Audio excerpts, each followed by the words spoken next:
Haleluya, terpujilah nama Tuhan Allah kita.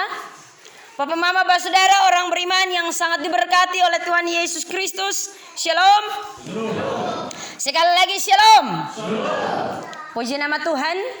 Bagian firman Tuhan yang boleh datang dan memberkati kita di minggu pagi hari ini. Catatan pembacaan yang diterbitkan oleh Majelis Sinode Gemit di bawah terang tema memakai jabatan sebagai kesempatan untuk melayani. Bapak mama saudara orang beriman yang sangat diberkati oleh Tuhan Yesus Kristus. Kita sudah sering mendengar cerita orang, entah yang ada di Oenoni atau juga yang ada di luar Oenoni. Karena nonton melalui televisi, membaca melalui koran, dan juga tentunya melihat melalui media sosial. Kita banyak dengar cerita. Ada banyak tindakan-tindakan kekerasan, tindakan-tindakan amoral, tindakan berlaku lalim, kejahatan ada di mana-mana. Tentunya yang bukan saja kita dengar dengan telinga, tetapi juga kita melihat dengan mata, bahwa dunia bergerak dengan segala peradaban begitu cepat dari waktu ke waktu. Ilmu pengetahuan dan teknologi terus berkembang sesuai zaman. Dan benar bahwa ada banyak hal di depan mata kita yang tentunya terus mengalami perubahan. Tetapi hukum saling menindas masih terus menjadi warisan. Kehebatan dan keserakahan serta kekejaman manusia terhadap sesama seolah menjadi warisan yang sangat sulit untuk dimusnahkan. Dan itu benar. Kotong dengar cerita ada orang yang mutilasi orang, bukan hanya bunuh kas mati, tetapi cincang bagi-bagi sama ke kotong bunuh ayam, kemudian dia pun daging buang di segala tempat. Itu dia pun nama mutilasi. Kejahatan yang tidak bermoral.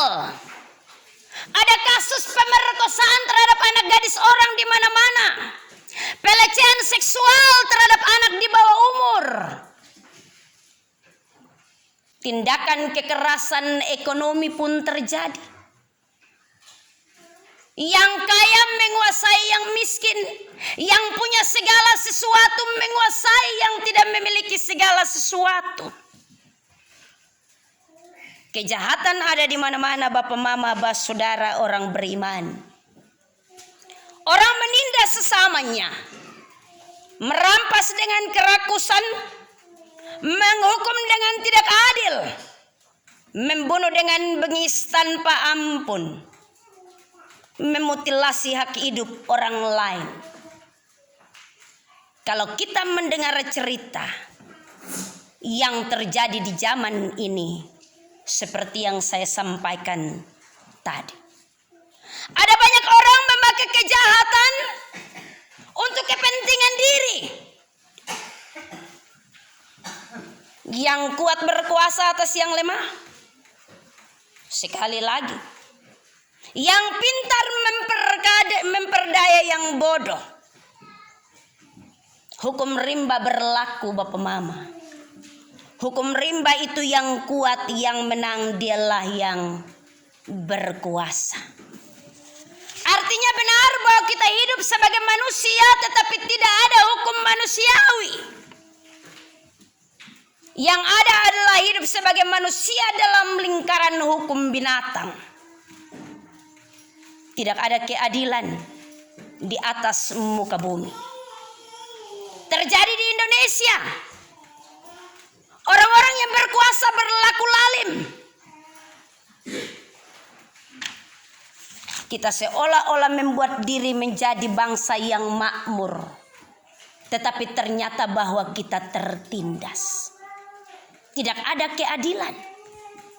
Walaupun dasar negara Pancasila sebagai ideologi bangsa, pasal yang kelima berbicara bahwa keadilan sosial bagi seluruh rakyat Indonesia. Tetapi toh yang terjadi adalah bahwa tidak ada keadilan di atas negeri ini. Dan itu benar. Bangsa Indonesia ada dalam lingkaran setan ini.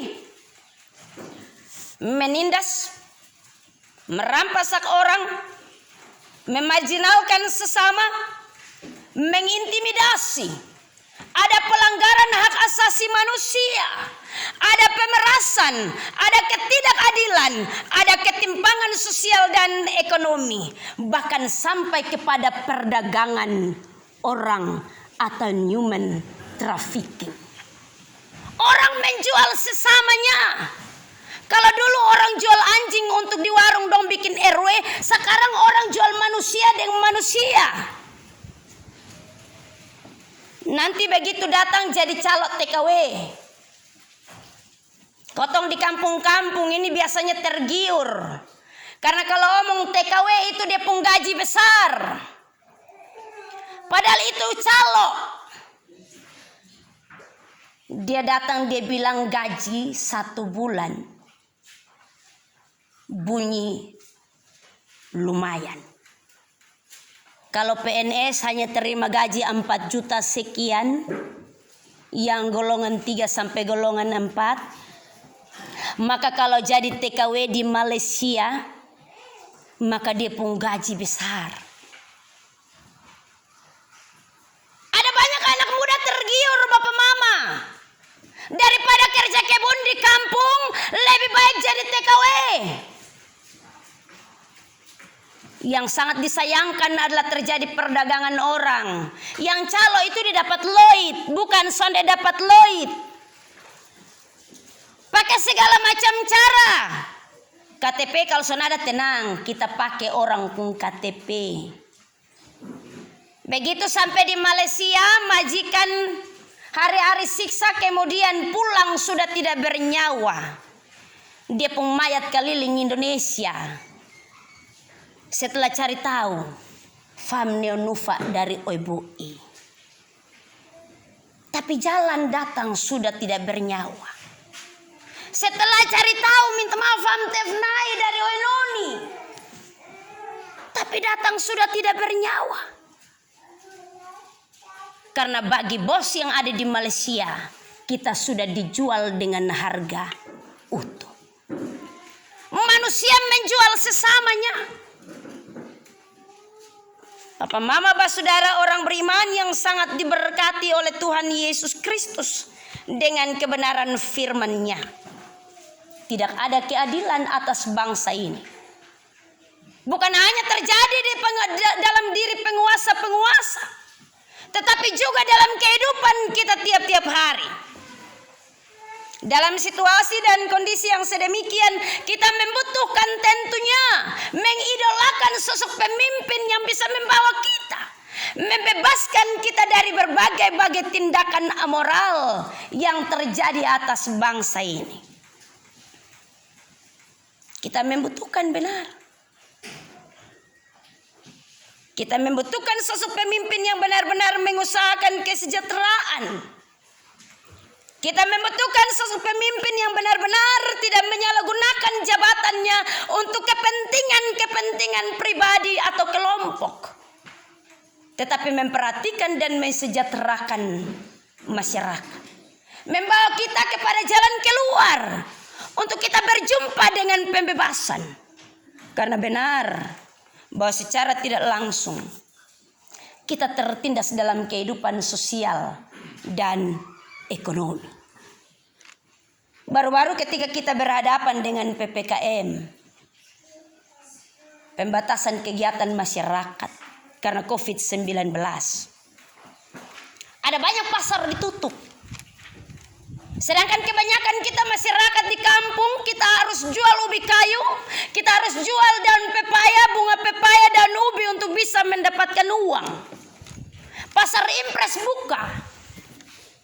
Padahal di sana ada orang pebisnis besar. Kotong mau belanja dengan apa? Beli vicin garam. Kalau seandainya kotong sudah dijual kotong pundan ubi bunga pepaya di pasar. Tanpa disadari Bapak Mama Saudara bahwa ada penindasan ekonomi. Tanpa disadari.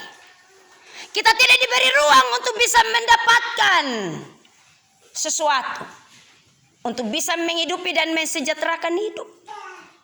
Orang di kota mengalami kesenangan. Kotong di kampung susah minta ampun.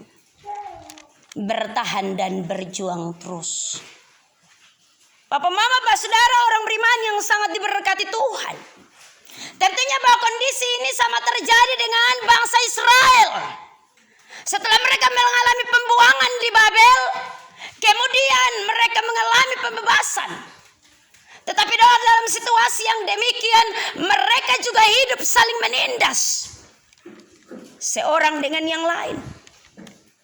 Sesama mereka saling menindas. Bukan orang dari luar.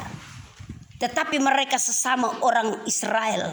Mereka saling menindas. Kata ini firman Tuhan. Anak laki-laki, anak perempuan kami banyak dan kami harus mendapat gandum supaya kami makan dan hidup.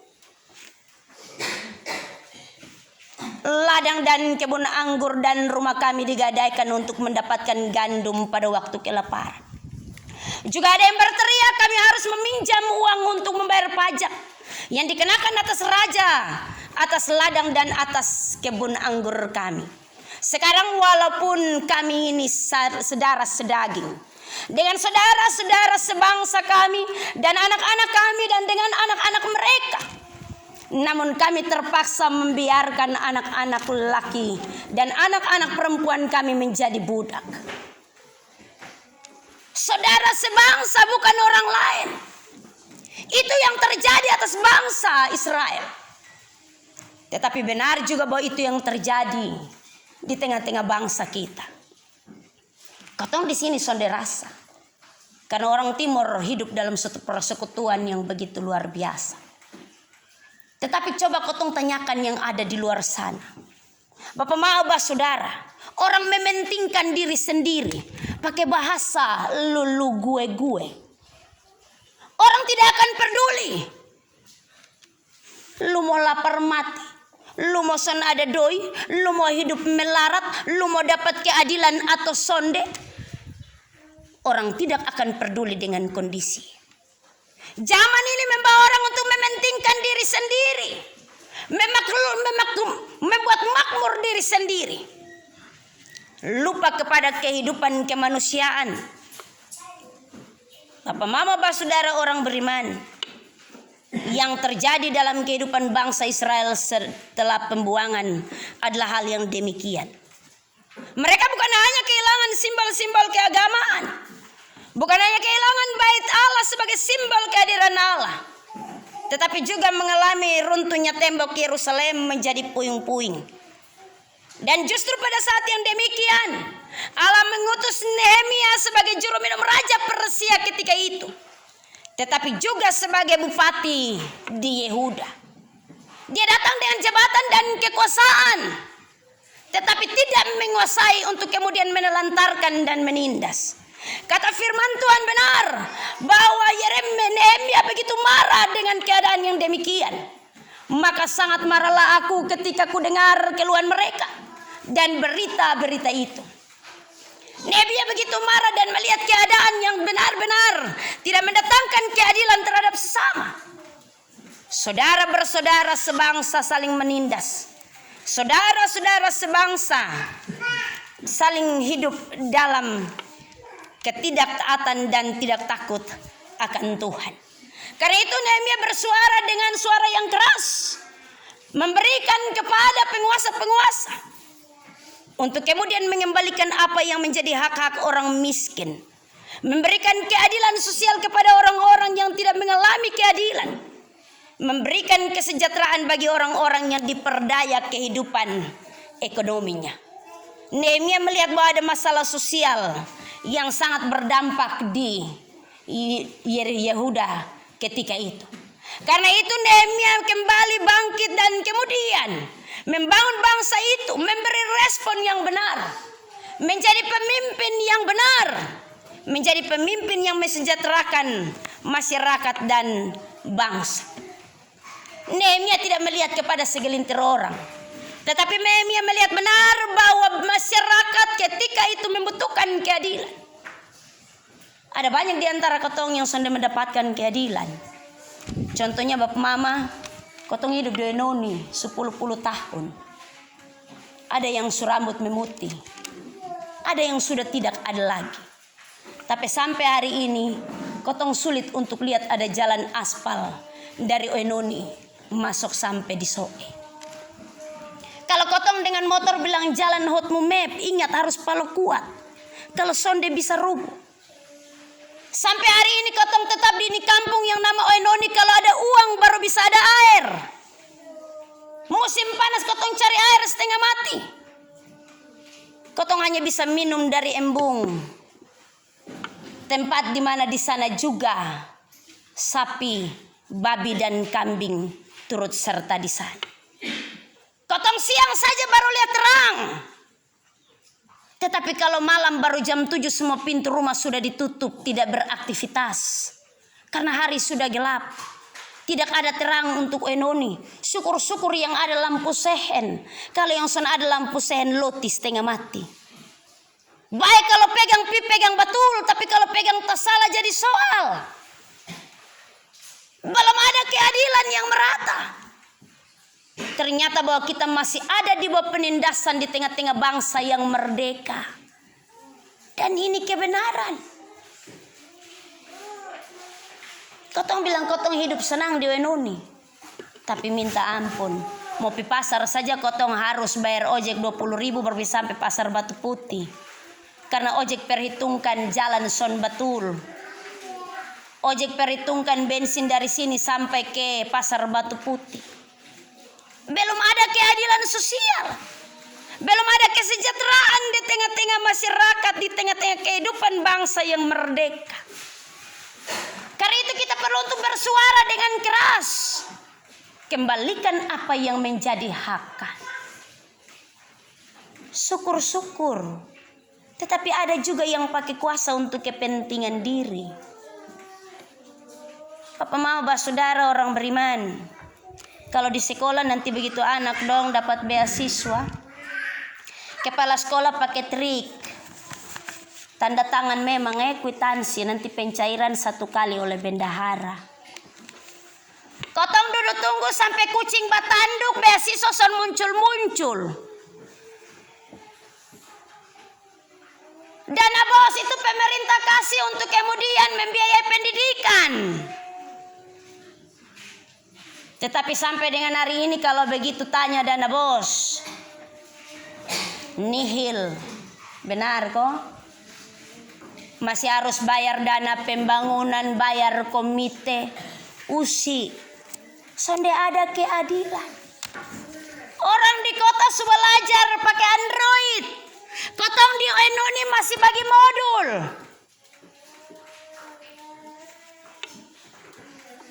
Syukur-syukur kalau itu modul dapat gratis. Kalau sebentar datang bilang ingat uang transportasi dan fotokopi sekian. Itu jadi soal. Ada begitu banyak gucuran dana dari pusat untuk sampai dan membangun. Tetapi apakah kita sudah mempergunakan secara maksimal?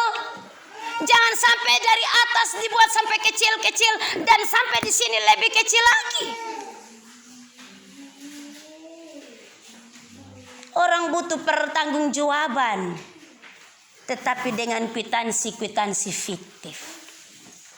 Sudah ada keadilan. Pemaham saudara orang beriman yang sangat diberkati Tuhan. Jangan sampai kotong berpikir keadilan itu ketika kotong dapat raskin, dapat kartu Indonesia sehat, dapat BLT, dapat PKH. Itu belum adil. Kalau sampai dengan hari ini kotong pun hidup masih begini-begini, Indonesia belum adil. Takut kok ini masa jabatan era ini bilang BLT hilang.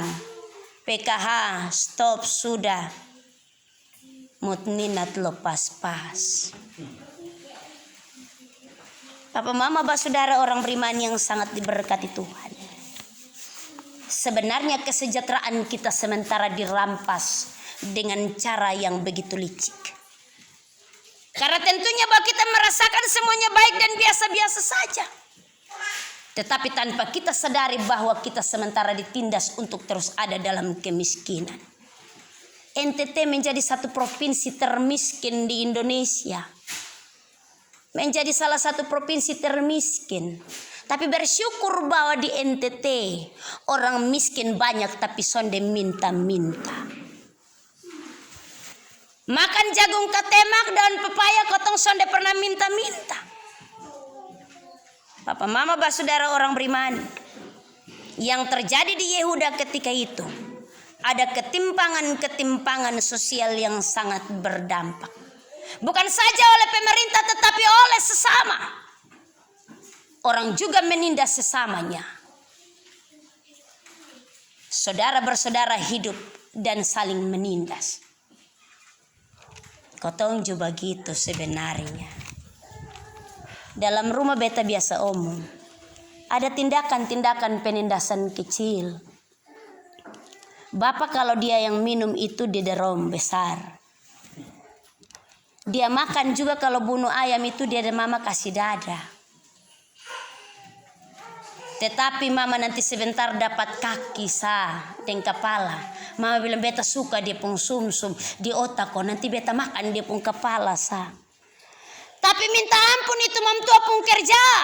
Dari muka sampai belakang dia garap semua. Begitu makan dia paling belakang. Nanti kotong togor sebentar dulu. Dia pembahasa bilang biar makan dari belakang supaya dapat banyak. Poi oke dapat kuasa. Ada penindasan dalam rumah. Anak sulung akan diistimewakan. Tetapi yang tengah dong kalau 12 anak hitung sudah. Nanti dapat kakak pembaju yang bekas kan bisa pakai di sekolah tuh. Tapi kakak yang sekolah beli baru. Sekarang karena ada dana bos jadi guru-guru di sekolah wajibkan harus beli baju ke anak kalau sonde suruh pulang. Ada PKH harus beli anak pun kebutuhan sekolah kalau sonde suruh pulang. Kalau sonde begitu teh mama dong bilang kakak pakai tahan yang kakak punya itu adik pakai tahan. Nanti kotong sudah peduli baru kemudian beli baru. Ada banyak penindasan dalam keluarga, dalam rumah tangga. Mama-mama itu biasa ada di tempat yang mengalah. Minta maaf bapak-bapak jangan tersinggung. Dalam gereja, dalam pelayanan juga demikian. Ada ketimpangan-ketimpangan sosial yang berdampak. Minta maaf bapak mama. Terjadi di satu kampung. Ada seorang bapak mantan anggota BP3J. Kami bercerita dan berdiskusi. Awalnya dia majelis dan kemudian dia mengambil keputusan untuk berhenti jadi BP3J. Begitu kita berdiskusi dia bilang begini, beta berhenti. Karena sudah tahu kotong mau bermuara di aturan gereja kotong mau bermuara di aturan tuaf dan tua. Bermuara di mana? Karena orang sudah tidak lagi bisa menempatkan diri. Membawa kekuasaan dalam kehidupan bergereja dan kehidupan pelayanan. Akhirnya aturan gereja kita sudah tidak kedepankan lagi. Tetapi kita lebih ikut yang tua dan tuaf. Lusa ikut 1-2 hari lusu lengser dari ini kampung. Hasil cerita kami yang demikian. Ketika saya tanya kenapa kau berhenti jadi BP3J? Kau dong tuan tanah. Nah dong bilang sani kau dong pemau. Kau dong berhenti. Kenyataannya demikian. Dan itu merupakan penindasan-penindasan sosial secara licik. Bapak mama saudara orang beriman yang sangat diberkati oleh Tuhan Yesus Kristus. Nehemia mengambil kebijakan yang benar dalam hal ini. Nehemia berpikir dengan baik. Dia mengelola setiap informasi yang didapatkan. Kemudian dia mengambil tindakan yang benar untuk membawa bangsa Israel kepada suatu kehidupan sejahtera.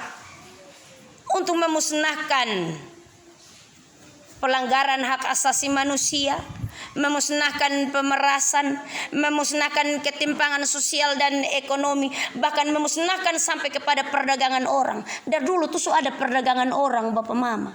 Ini firman bilang anak laki-laki dan perempuan kami menjadi budak. Warisan yang sampai hari ini tetap ada. Kotong kasih tahu bilang TKW itu dapat doi, padahal kotong ada jual orang.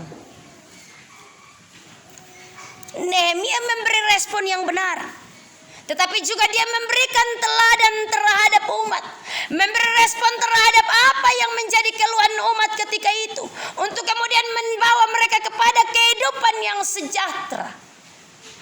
Masing-masing kita, Bapak Mama, Saudara orang beriman, kita dibawa pada hari ini untuk ada dalam posisi Nehemia. Bagaimana kita hidup sebagai orang-orang berakhlak, berakal budi, berpengertian baik. Hidup dengan memberi keadilan terhadap sesama. Hidup dengan memberikan tindakan-tindakan moral yang baik. Mengambil keputusan-keputusan yang membawa kesejahteraan hidup dan kesejahteraan bersama. Nehemia bukan saja memberi kesejahteraan hidup, tetapi dia memperbaiki dalam segi infrastruktur, pembangunan, pemerintahan dan keagamaan.